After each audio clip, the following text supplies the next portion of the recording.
BA third semester के students के लिए अब मैं बताऊंगा मानव मूल्य और पर्यावरण अध्ययन के बारे में।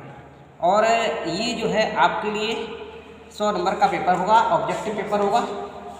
और ये ऑब्जेक्टिव पेपर में आप देखेंगे कि 40 नंबर लाने आपको बहुत ज़रूरी है, तब आप इसमें क्वालिफाइड हो जाएंगे।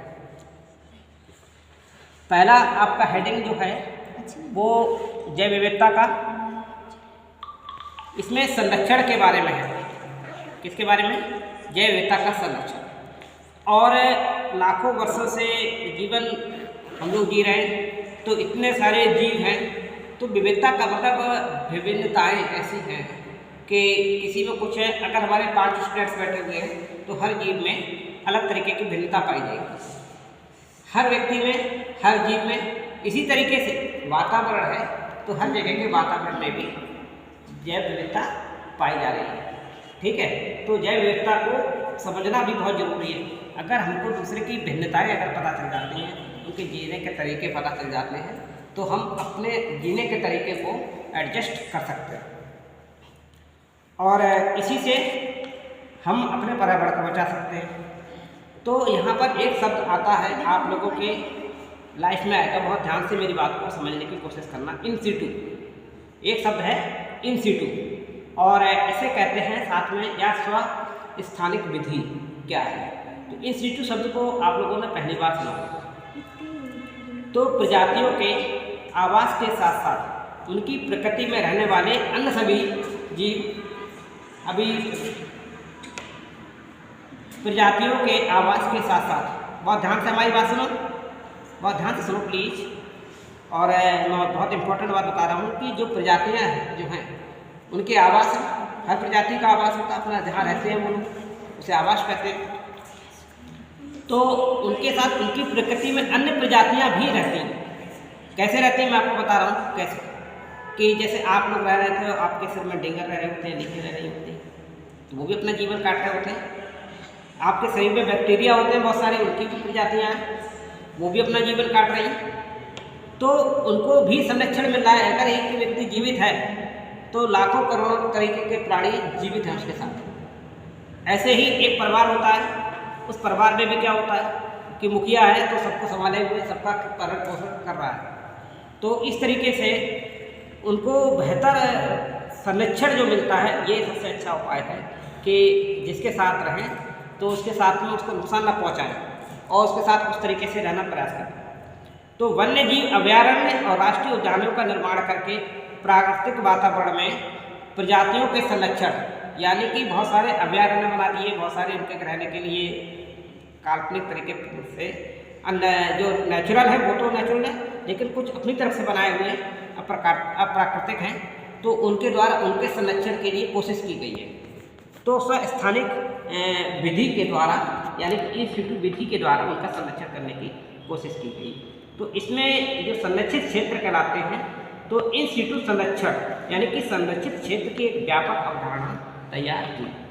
तो ये जो तैयारी की गई कि बहुत सारे जीवों को जो स्थिति में है कैसे जीवित रखे जाए, तो उनके लिए उन्होंने एक वैकल्पिक व्यवस्था की, जहाँ पर लुप्तप्राय बहुत सारी प्रजातियाँ ऐसी थी लुप्त हो रही थी, तो इन प्रजातियों को बचाने की कोशिश की गई।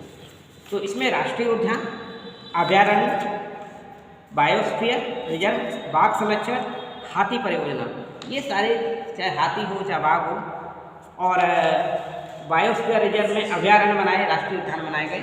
इस तरीके से इन लुप्त प्राय जीवों को बचाने की कोशिश की गई। तो इन सीटू था। इसी तरीके से एक्स सीटू की भी कोशिश की गई और अधिकांश परिस्थितियों में एक लुप्त प्राय प्रजाति विलुप्त होने के इतनी निकट आ गई कि जब ये उपाय खत्म होने लगे, तब उन्होंने कहा कि इस प्रजाति को बहुत ज़्यादा जोखिम हो चुका है कि अब तो बिल्कुल ही खत्म हो जाएगी। इसके बावजूद भी तब उसको बचाने के लिए उन्होंने एक्स सीटू की एक अवधारणा तैयार की, जैसे कि चिड़ियाघर, वनस्पतिक उद्यान और बीज बैंक, पराग भंडारण, ऊतक संवर्धन। और इस पर मैं अब आपको बताने जा रहा हूँ कि क्या क्वेश्चंस हैं आपके सामने। देखिए, जैव विविधता को उत्पादित किया गया, तो जिसने दुनिया को रोशन किया। मेरे शब्दों को ध्यान देना कि प्रश्नों का उत्तर आपके पास कहाँ से निकल कर आएगा, जहाँ पे जिसने दुनिया रोशन की है उसी से तो रोशनी सब तरफ फैलेगी। तो आपका प्रश्न का उत्तर कहीं से निकल के आएगा। क्या पूछा? वाल्टर डी रोशन ट्रांसलेट ग्रेनेड और ट्यूबलेशन। तो इनमें से कौन सही हो सकता है? सोचो। A B C D. जैव विविधता शब्द को प्रतिपादित किसने किया? कि वाल्टर डी रोशन ने, तांसले ने, ग्रेनेड ने, एक्टिवेशन ने।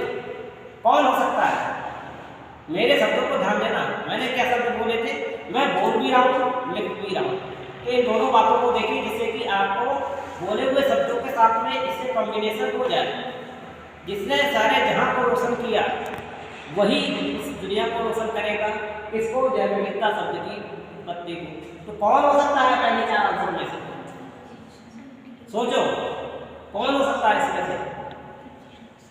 फटाफट बताओ। वाल्टर डी रोशन, तांसले, ग्रेनेड या एक्टिवेशन? मेरे शब्दों में आंसर था रोशन, जिसने सारे जहां को रोशन किया। आपकी क्रिएटिविटी माइंड की नहीं चल रही है। मेरे शब्दों में आंसर था, मैंने कहा जिसने सारे जहां को रोशन किया। रोशन से शब्द आ गया, यहाँ रोशन है। तो यहाँ पर आपको पढ़ना चाहिए जैव विविधता। इस पूरी जैव विविधता को कौन रोशन कर रहा है? तो वाल्टर डी। तो जहाँ रोशन लिखाएंगे आंसर आपका यही हो जाएगा। नहीं, ठीक है।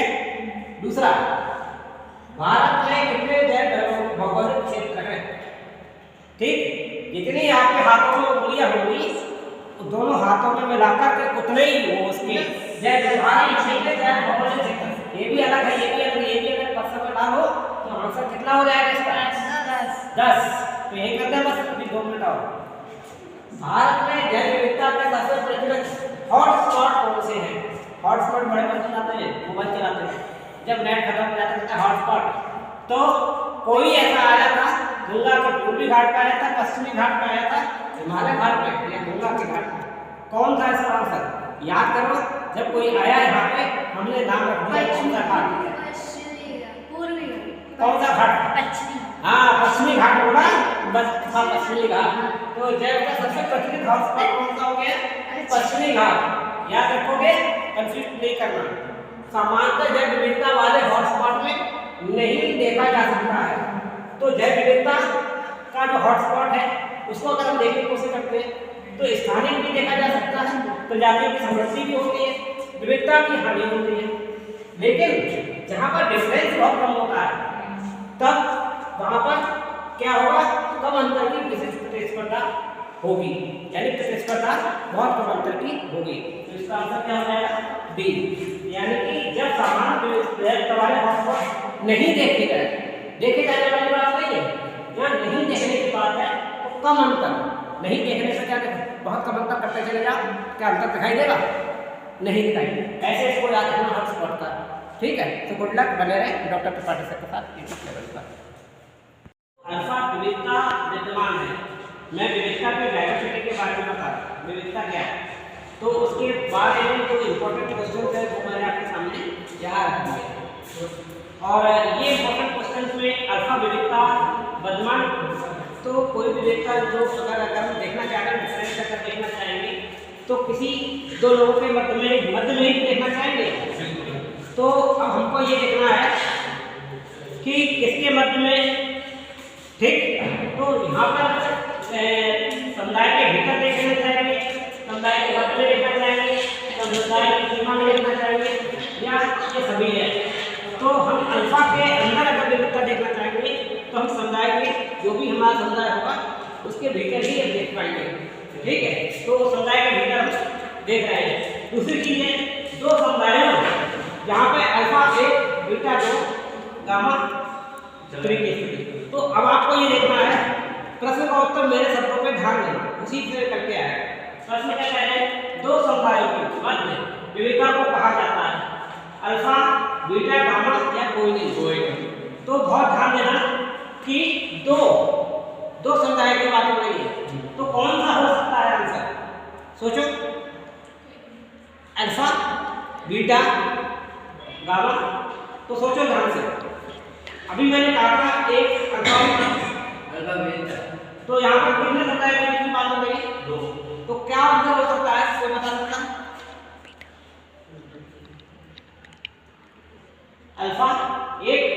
फिर कॉमन सेंस अपनी खोपड़ी को सोचो कि क्रिएटिविटी लाओ यहाँ पर 1 2 या बहुत सारे यहाँ किसके बारे में होगा सर 2 क्या आएगा सर 1 2 क्या है 2 कहाँ से जोड़ोगे 2 को 2 से जोड़ोगे ना क्या आंसर होगा अल्फा बीटा होगा। अरे अल्फा बीटा होगा क्यों नहीं आंसर तो एक ही होगा तो कौन सा होगा पहला है अल्फा तो 1 के लिए बीटा 2 के लिए तो किसके लिए आंसर आएगा बीटा के लिए। कॉमन सेंस की बात है बराबर की बात कर रहा हूं 2 समझ में नहीं आ रहा क्वेश्चन में ये आंसर में भाई बोल रहा हूं शब्दों में आंसर है तो इस पॉइंट को पकड़ के थोड़ा ऑब्जेक्टिव क्वेश्चन समझ के आप आगे बढ़ पाएंगे नहीं बढ़ पाएंगे तो उनका लिंकेज देखिए आप 2 बीटा जैविक विविधता का स्तर जो विद्यमान नहीं है देखा जा रहा है तो क्या हो जाएगा गामा अल्फा बीटा तीनों होते हैं जो नहीं होता है वो क्या हो सकता है सीधी सी बात है ठीक।